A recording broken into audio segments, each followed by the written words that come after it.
नमस्कार, मैं हूं बोई चौधरी और आप सभी का स्वागत है। इस बुलेटिन में रुक करते हैं उन तमाम खबरों का जो आपके लिए हैं जरूरी। हेडलाइंस के प्रायोजक हैं आरोग्य मास्क लगाएं, कोरोना से सुरक्षित रहें। Oscar super speciality hospital and trauma centre, रंश किया showroom in Rohtak and Bahadurgarh. Showroom पर आइए, टेस्ट ड्राइव ले और गाड़ी बुक कराएं। हरियाणा सरकार का राइट टू रिकॉल विधेयक इस बार विधानसभा के मॉनसून सत्र में पेश नहीं हो सका। सरकार की कोशिश थी कि राइट टू रिकॉल की व्यवस्था पंचायत राज में जल्द से जल्द लागू की जाए।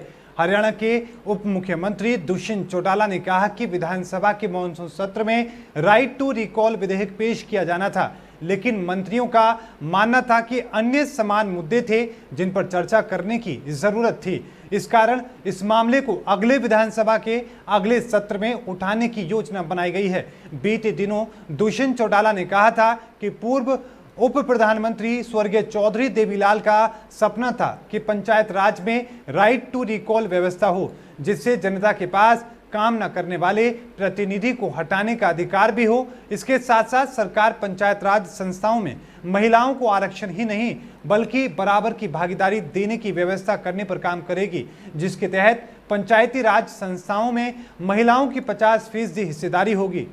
हमने इस बिल को इंट्रोड्यूस कल करना था, मगर नेता प्रतिपक्ष की ऑब्जर्वेशन थी, क्योंकि इसके अंदर वुमेन रिजर्वेशन भी था, इसके अंदर BCA के रिजर्वेशन भी थी और साथ में राइट टू रिकॉल था, क्योंकि वो चाहते थे कि हाउस में इस पे लेंदी डिस्कशन हो, मेंबर्स को इस पे समय मिले। इसलिए इसको सेशन के आगामी वर्किंग डे के अंदर पेश किया जाए, इसलिए इसको डेफर किया।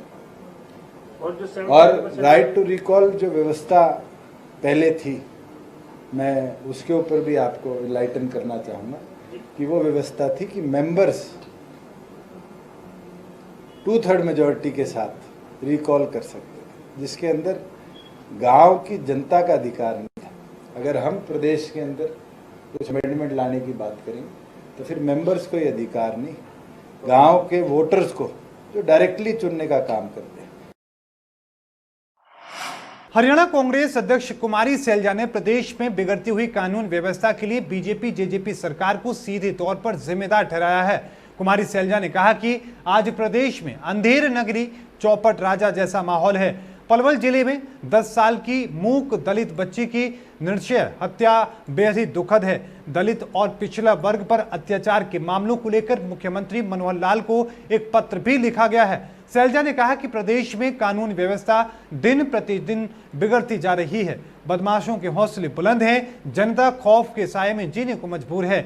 इंसाफ के लिए लोगों को सड़कों पर उतरना पड़ रहा है, लेकिन प्रदेश सरकार कानूनी व्यवस्था को दुरुस्त करने के लिए बिल्कुल भी संजीदा नहीं है। सैलजा ने कहा कि पिछले कुछ दिनों में दलित और पिछड़ा वर्ग पर अत्याचार के मामले ने हमें झकझोर कर रख दिया है। ताजा मामला पलवल जिले के होडल में 10 साल की एक मूक दलित बच्ची को जो कई दिनों से लापता थी, उसकी निर्मम हत्या कर दी गई। परिजनों ने बच्ची के साथ बलात्कार और उसकी हत्या कर आंखें निकालने के संगीन आरोप लगाए हैं। बच्चे के परिजन इस मामले में थाना पुलिस को शिकायत देने भी गए थे, लेकिन पुलिस ने परिजनों की शिकायत लेने से इनकार कर दिया था। रोहतक में कोरोना का लगातार प्रसार हो रहा है। हर रोज नए संक्रमित मामले सामने आ रहे हैं। इस बीच पूर्व सहकारिता मंत्री मनीष ग्रोवर ने भी अपना कोरोना टेस्ट करवाया है। हालांकि अभी तक पूर्व मंत्री मनीष ग्रोवर की कोरोना रिपोर्ट नहीं आई है। आपको बता दें कि बीते सोमवार प्रदेश के कृषि मंत्री जयप्रकाश दलाल का नई अनाज मंडी में किसानों के एक कार्यक्रम में आगमन हुआ था। इस दौरान ग्रोवर भी वहां पर मौजूद थे। उसके बाद कृषि मंत्री कोरोना संक्रमित पाए गए हैं, जिसके चलते ग्रोवर ने भी अपना कोरोना टेस्ट कराया है। साथ में ग्रोवर ने कहा कि वो ठीक हैं, कोरोना का कोई लक्षण उनमें नहीं है, फिर भी एहतियातन ग्रोवर ने टेस्ट कराया है और बाकी जो लोग संपर्क में आए थे उनसे भी कोरोना का टेस्ट कराने की अपील की है। भारतीय मौसम विभाग ने अपने ताजा अपडेट में कहा कि अगले 12 घंटों के दौरान पंजाब, हरियाणा, चंडीगढ़, उत्तर प्रदेश, पूर्वी राजस्थान में अलग अलग स्थानों पर बिजली गरजने के साथ साथ तेज आंधी तूफान आने की संभावना है। तटीय आंध्र प्रदेश और यनम और तमिलनाडु, पुडुचेरी और कराईकल में अलग अलग स्थानों पर हल्की गरज के साथ साथ बारिश होने की आशंका है। तो वहीं उत्तराखंड पूर्वी मध्य प्रदेश के अलग अलग स्थानों पर भी भारी से भारी बारिश होने की संभावना है। तो वहीं राजधानी दिल्ली में भी मौसम पलट सकता है। आईएमडी ने आज और कल राजधानी में बारिश की आशंका जाहिर की है। इसका असर आसपास के इलाकों पर भी होगा। इसलिए विभाग ने कहा कि उत्तर प्रदेश में भी अगले 24 घंटे में बारिश देखने को मिलेगी। मौसम विभाग ने उत्तराखंड में भी भारी से भारी बारिश की चेतावनी जारी की है। इसके बाद शासन ने जिलाधिकारी के साथ ही आपदा प्रबंधन से जुड़े विभागों को हाई अलर्ट पर रखा है। देश में आज कोरोना संक्रमण के मामलों में सबसे बड़ी उछाल आई है। एक दिन में 75,000 से ज्यादा कोरोना काल के मामले बढ़े हैं और स्वास्थ्य मंत्रालय के ताजा आंकड़ों के मुताबिक पिछले 24 घंटों में कोरोना के 75,760 नए मरीज सामने आए हैं और 1023 लोगों की अब तक मौत हो चुकी है।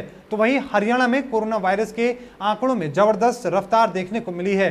नए मामलों के मिलने के आंकड़ों ने 1300 की संख्या को पार कर दिया है, जहां 1397 नए मामले रिकॉर्ड में दर्ज किए गए हैं। वहीं ठीक होने वाले मरीजों की संख्या 1117 रही और 11 लोगों की मौतें यानी कि रिकॉर्ड स्तर की मौतें दर्ज की गई हैं। प्रदेश में कुल 58,500 कोरोना के मामले सामने आ चुके हैं और इसी के साथ 9,758 केसों का अभी भी इलाज चल रहा है। वहीं 11 मौतों के साथ मौतों का आंकड़ा 634 पहुंच चुका है। गुलचीका की नगरपालिका सचिव पर आज उस समय हमला हो गया जब नगरपालिका सचिव राजेश शर्मा नगरपालिका की बनाई गई सड़क को उखाड़ रही जेसीबी को रोकने के लिए पहुंचे। तब 4 युवकों ने उन पर हमला बोल दिया। नगरपालिका सचिव घायल हो गए और उन्हें गुला के सरकारी अस्पताल में भर्ती करवाया गया। उन्होंने चीका पुलिस स्टेशन में लिखित शिकायत दी, जिसके बाद चीका थाना प्रभारी दलबल सहित मौके पर पहुंचे और स्थिति का जायजा लिया। थाना प्रभारी ने कहा कि नगरपालिका सचिव की तरफ से लिखित शिकायत आई है, जांच की जा रही है। किसी भी अधिकारी या कर्मचारी के साथ मारपीट करना या बदतमीजी करना सरासर गलत है। जिन लोगों ने नगरपालिका सचिव पर हमला किया है उनके खिलाफ सख्त से सख्त कानूनी कार्रवाई की जाएगी। नगरपालिका कुछ स्टाफ मेंबर हैं मौके पे थे, उनको लेके आए, यहाँ विजिट किया मैंने। यहाँ पानी की समस्या को लेके है ना, यहाँ कुछ जेसीबी से खुदाई कर रहे थे। नगरपालिका सेक्रेटरी उन्होंने ऑब्जेक्ट किया इस बात को लेकर कि तू मेमो हुई है। अभी नगरपालिका से जैसे भी कंप्लेंट प्राप्त होती है, मेडिकल रिपोर्ट आती है, उसमें कार्रवाई की जाएगी। शुरुआती जांच में ऐसा है, ये इंक्वायरी का मैटर है, कंसर्न डिपार्टमेंट से इसके बारे में पता किया जाएगा ज़मीन किसकी है, किसका क्या है। मेनली तो हमारा तो इशू ये है वह किसी के साथ मार पिटाई या झगड़ा या बदतमीजी अगर किसी ने किया उसके खिलाफ कार्रवाई।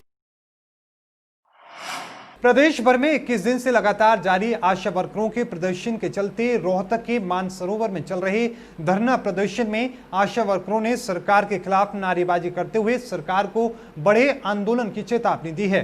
2018 में सरकार के साथ हुए समझौते को लागू न करने और कोरोना काल में अतिरिक्त वेतन न देने के खिलाफ धरना प्रदर्शन जारी है। आशा वर्करों ने विधानसभा सत्र के दौरान किया गया विधानसभा का घेराव और मंत्री के संक्रमित पाए जाने के बाद सरकार ने आशा वर्करों से 10 दिन की मांग की है। आशा वर्करों ने मांगे पूरी न होने तक धरना प्रदर्शन जारी रखने की चेतावनी सरकार को दी है। 21 दिन से चल रहा है। हमारी जो मांगे हैं, सरकार ने 2018 में हमारे साथ एक समझौता किया था, वो समझौता हमारा अभी तक लागू नहीं किया है। इसके वो समझौता लागू करने के बजाय सरकार ने हमें जो कुछ दे रही थी उसमें से हमारी कुछ कटौतियाँ की है और सरकार हमारी बात सुनने के लिए तैयार नहीं है। इसके हमने कोविड में जो ड्यूटी की है उसके लिए हम सरकार से सुरक्षा किट की मांग की थी और जो सरकार ने घोषणा की थी कि जो कोरोना योद्धा है उनका हम दो गुना वेतन देंगे। 2 गुना वेतन देने के बजाय सरकार ने हमारा 50% और मानदेय उसमें से काट लिया है। तो उसी को लेकर अपनी मांगों के लिए हम यहाँ पर हड़ताल के लिए इकट्ठा। गठबंधन सरकार के खिलाफ प्रदेश भर में चल रहे किसान आंदोलन के चलते रोहतक में कम्युनिस्ट पार्टी की तरफ से राष्ट्रीय स्तर पर किसानों और मजदूरों के हितों के लिए किसानों और मनरेगा कर्मचारियों के साथ मिलकर डीसी आवास का घेराव किया गया। सुरक्षा बलों ने किसानों को गेट पर ही रोक दिया, जिसके बाद किसान डीसी आवास से पैदल मार्च करते हुए मानसरोवर पार्क पहुंचे। मीडिया से रूबरू होते हुए कम्युनिस्ट पार्टी के किसान नेता ने गठबंधन सरकार पर हमला बोलते हुए कहा कि कोरोना काल के दौरान गरीब लोगों को आजीविका चलाने में अनेक समस्याओं का सामना करना पड़ रहा है। ज्यादा बारिश के कारण किसानों की फसल बर्बाद हो चुकी है। किसानों ने सरकार से मुआवजे की मांग की थी। किसानों की मांग पूरी न होने के कारण किसानों ने गठबंधन सरकार के खिलाफ रोष प्रकट किया है। सरकार ने जारी किए गए 3 नए अध्यादेशों से प्रदेश के किसानों को बर्बाद करने की कोशिश की है।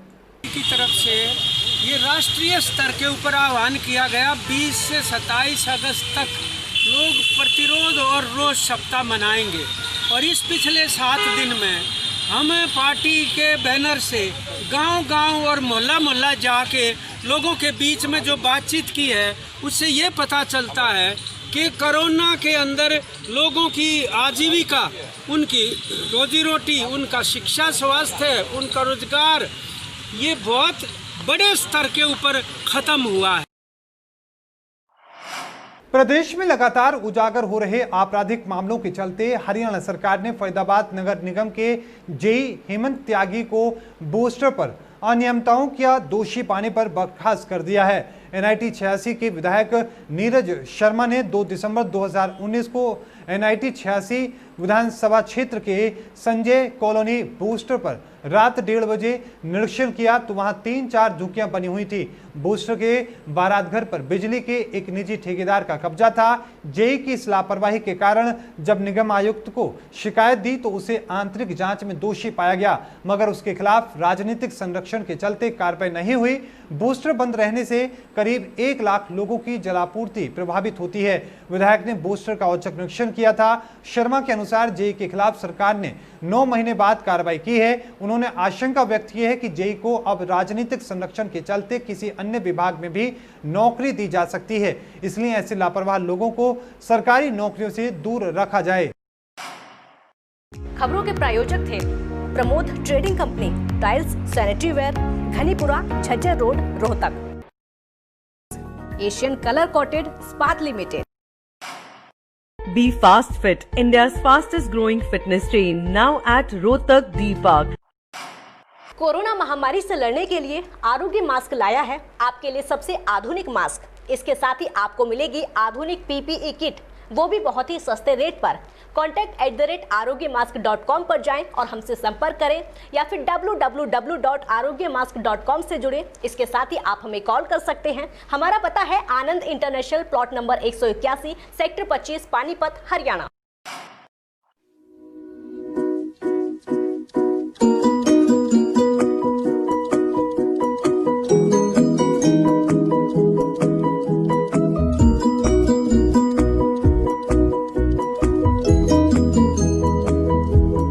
मेडिफिल इंटरनेशनल, 7 शीतल कॉम्प्लेक्स, सुभाष नगर, रोहतक।